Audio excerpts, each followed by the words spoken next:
Gold trusted gold buyers మీరు తాకట్టు పెట్టిన బంగారాన్ని విడిపించి ఈ రోజు ఉన్న మార్కెట్ ధరకు కొనబడను. పేరెంట్స్ ని వెళ్ళాం, అలా వెళ్ళడం జరిగింది. సో అక్కడికి వెళ్ళిన తర్వాత మీరు కన్సీవ్ అయ్యారా? లేదండి, ఇక్కడ హైదరాబాద్ లో పుట్టిన తర్వాత ఆ ఆపర్చునిటీ వచ్చింది దీనికి. పాప 5th month లో తెలిసింది. పాప 8th month లో ఈయన ఫస్ట్ వెళ్ళిపోయారు అనమాట.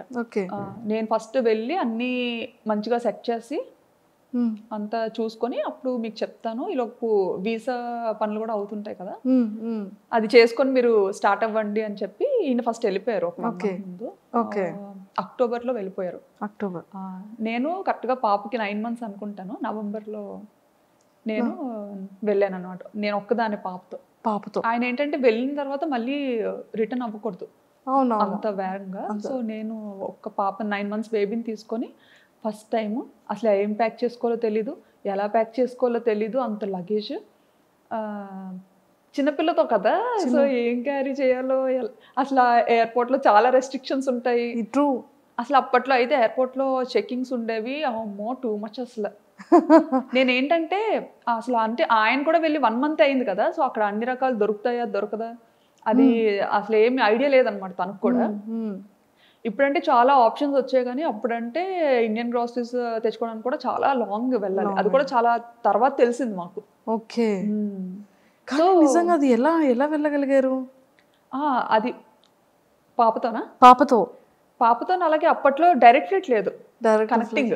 మనం వయా కోల్కతా అయినా లేకపోతే ముంబై, చెన్నై ఇలా అనమాట కనెక్టింగ్. సో అలా ఫస్ట్ టైం పాపని తీసుకొని కనెక్టింగ్ ఫ్లైట్ తీసుకొని వెళ్ళాను. ఓ మై గాడ్, అసలు చాలా గ్రేటెస్ట్. అసలు ఎలా అంటే చుక్కలు చూసా అనమాట ఆ ఫస్ట్ ప్రయాణంలో. పాపని హోల్డ్ చేయాలి, హ్యాండ్ లగేజ్ పట్టుకోవాలి. సో అంతవరకు ఏంటి, మనం ఇండియాలో ఉండేటప్పుడు మనం అంత పట్టుకొని తిరిగేది ఎప్పుడు ఉండదు బయట యూజువల్గా. ఎందుకంటే మన పక్కన పేరెంట్స్ ఉంటారు, ఒకరు కాకపోతే ఒకరైనా కాసేపు ఎత్తుకోవడం అన్నీ అనమాట. అప్పటి వరకు ఉయ్యాల్లో ఉండే పాపని ఎత్తుకొని తీసుకెళ్ళి, అంటే అది చాలా మంచిగా చబ్బీగా ఉండేది అనమాట. నేను చూస్తే ఎలా ఉండేదని అంటే ఉప్పు అంటే ఎగిరిపోయేలా ఉండేది. అయ్యో, ఇప్పుడంటే కొంచెం బండ్ అయ్యాను. ఏం అవ్వలేదండి బాబు, అలా ఉండేదాన్ని అనమాట. సో హ్యాండిల్ చేయలేకపోయేదాన్ని. ఇంకా పాప ఎయిర్పోర్ట్కి రాగానే ఈయన యాక్చువల్లీ ఎగ్జిట్ గేట్ దగ్గర ఉంటానని చెప్పారనమాట.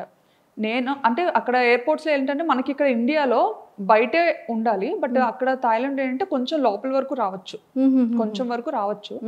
సో నేను పాపను పట్టుకొని ఇంకా అలాగే వణుకుతూ లగేజ్లన్నీ తీసుకొని మోసుకొని కూర్చోబెట్టి తీసుకెళ్తున్నాను అనమాట. తీసుకెళ్తుంటే ఈయన అక్కడ వెయిట్ చేస్తున్నారు అనమాట. అంత క్రౌడ్లో నన్ను మిస్ అయ్యారు. ఆయన నన్ను చూడడం మిస్ అయ్యారు, నేను ఆయన్ని చూడలేదు.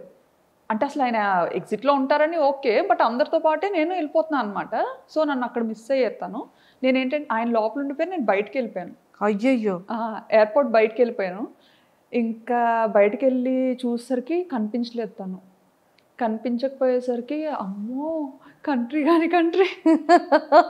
అసలు ఎలా ఉండాలి ఏంటి, ఇప్పుడు ఎవరిని అడగాలి నేను, నాకు కనిపించట్లేదు. బయటకు వచ్చినా కానీ చాలాసేపు వెతికానండి, ఎక్కడా కనిపించలేదు. కాంటాక్ట్ చేయడానికి మన సిమ్ కార్డ్, నాకు వైఫై కనెక్ట్ చేసుకోవడం థాయిలో ఏదో వచ్చింది అనమాట సంథింగ్ అక్కడ.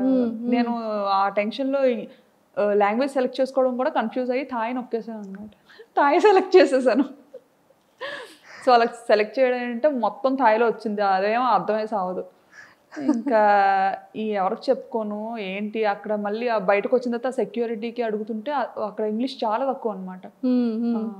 సో అతనికి అర్థం కావట్లేదు నేను ఏం అడుగుతున్నానని. ఇంకా కళ్ళంటే నీరు తిరిగేసి చంటి పిల్లతో అలాగా ట్రాలీ పట్టుకొని అటు ఇటు చూసుకుంటా. పాపం సార్ ఏం చేస్తున్నారు, ఇంకా లోపల ఇంకా లోపలే ఉన్నారు ఆయన. ఇంకా అందరూ వచ్చేసారు, వీళ్ళేంటి ఎక్కడ రాలేదు, ఏ ఇమిగ్రేషన్ లో చిక్కు పడిపోయారో అనుకున్నారు. అసలే కొంచెం రెస్ట్రిక్షన్స్ ఎక్కువ కదా, అసలే పప్పులు ఉప్పులు వద్దన్నా సరే మోసుకొని వస్తుంది. ఈవెన్ పప్పులు ఉప్పులు కూడా చాలా డీటెయిల్డ్ గా చెక్ చేసేవారండి, ప్రతిదీ ఓపెన్ చేసి చూసేవారు అనమాట. ఇంకా అంటే చిన్నపిల్లలకి ఉండాలి కదా మన వైపు బాగా ఇడ్లీ అలవాటు చేస్తాం 8 మంత్ నుండి కదా. సో బేసిక్ థింగ్స్ పట్టుకెళ్ళాలి. అవి కూడా ఓపెన్ చేసి చెక్ చేసి చాలా ఇదిగా ఉండేది ఒకప్పుడు. ఇప్పుడు తగ్గించేసారు. సో మొత్తానికి మీ ఫస్ట్ బ్యాంకాక్ ట్రిప్ అనేది ఫర్ ఎవర్ మెమరబుల్. గుర్తు పెట్టేసుకుంటాను. అది గుర్తుండిపోతే నా వీడియోస్ లో చాలా సార్లు చెప్పాను కూడా ఈ మాట. తర్వాత ఆయన చూసారు ఏంటి ఎందుకు రావట్లేదు అంతకి రావట్లేదు అని అలా బయటకు వచ్చారనమాట. అక్కడ కనపడ్డాను. కనిపించిన తర్వాత నాకు ఇంకా బతికి బయటపడ్డాను అనిపించింది. లేకపోతే అసలు ఇటు నుంచి తిరిగి వెళ్ళేది ఎలాగా, చేతిలో డబ్బులు లేవు, కరెన్సీ లేదు, ఏం లేదు. అవునవును. సో ఇన్ని ఫేస్ చేస్తారు స్టార్టింగ్ డేస్ లో. ఇండియన్ కరెన్సీ తప్ప నా దగ్గర థాయ్ కరెన్సీ కూడా లేదు. అవును అవును. ఎక్స్చేంజ్ చేసుకోవడం కూడా తెలీదు. ఇంకా అలా కాలేజ్ నుంచి బయట పెట్టడం, పెళ్ళి అవ్వడం, ఇంకా అటు వెళ్ళిపోవడం అంతే. అందులోకి మన విజయనగరం సైడ్ అంటే మనకు అసలు అంతేం తెలియదు కదా. అలా చూసాను. అండ్ ఆ జర్నీ అయిన తర్వాత ఇంకా బ్యాంకాక్ స్టార్ట్ చేసేటప్పుడు అంటే మీరు డే 1 నుంచి ఇంతే యాక్టివా? అంటే లైక్ ఈ వ్లాగింగ్ చేయడం మీకు ఎలా తెలిసింది? వ్లాగింగ్ చేయడం అంటే మామూలుగా పాప వల్లనే తెలిసింది. ఎలా అంటే కోవిడ్ అని కూడా చెప్పచ్చు. కోవిడ్ టైంలో ఏంటంటే మనకి బాగా ఖాళీగా ఉండే టైం అయితే దొరికింది, ఇంటి నుండి బయటకు వెళ్ళకుండా. ఆ టైంలోనే ఇంకా కిడ్స్లండి ఇషాన్ కూడా పుట్టాడు. సో ఆ టైంలో నాకు ఎప్పుడు మనసుకి ఏమనిపించేదంటే నా ఫ్రెండ్స్ అందరూ చక్కగా వర్క్ చేసుకుంటున్నారు మంచిగా, ఇంత చదివి కూడా నేను అలా ఇంట్లోనే ఉండాల్సి వస్తుంది. ఎందుకంటే థాయిలాండ్లో డిపెండెంట్ వర్క్ చేయకూడదు, అది ఇల్లీగల్ అక్కడ. అలా అని చేస్తే ఆపర్చునిటీస్ ఉంటాయి, దొరుకుతాయి చేయాలంటే. బట్ అలా చేసి దొరికామంటే అది చాలా పెద్ద ఇష్యూ అవుతుంది అనమాట. కానీ చేయాలని ఉండేది, బట్ లీగల్గా ఉండాలి.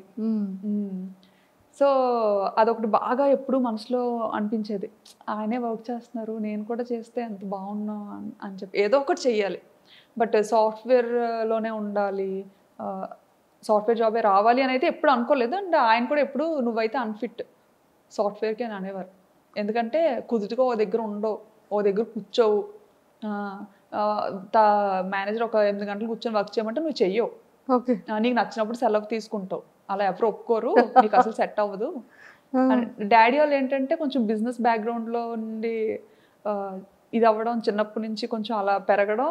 నాకేంటంటే నా లైఫ్ స్టైల్ బిజినెస్ వేలో ఉండేది, అంతా అలాగే ఉండేది. అంటే ఇంకా అంతా మనకు నచ్చినప్పుడే చేయాలి, మనకు నచ్చినప్పుడే ఉండాలి, అది అలవాటు అయిపోయింది. అలవాటు అయిపోయింది. నాన్నగారు వాళ్ళది ఏంటి బిజినెస్? డాడీ వాళ్ళకి రెస్టారెంట్ ఉంది 30 years నుండి. తాతల ముత్తాతల నుండి అంతా రెస్టారెంట్ బిజినెస్. ఓకే, విజయనగరంలో. ఏంటండి నేమ్? మీసాల్ రాజ్ గారు hotel. Okay okay okay, super. So అలాగా యూట్యూబ్ అలా స్టార్ట్ చేయాలనిపించింది? యూట్యూబ్ అలా స్టార్ట్ చేయాలని అనిపించలేదులేండి. అంటే ఏదో అవుతాను అని అయితే చేయలేదు.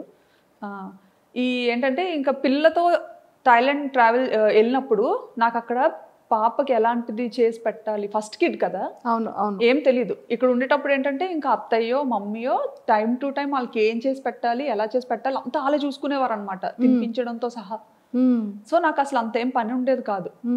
అంటే ఫస్ట్ కిడ్ కదా, తనకేం తెలియదు, ఏం చేస్తుందిలే అన్నట్టు. ఇంకా అలా అత్తయ్య కూడా ఎలా అంటే బాగా పాపను ఎలా గారాబం చేస్తారో నన్ను అలాగే గారాబంగా చూసుకునేవారు.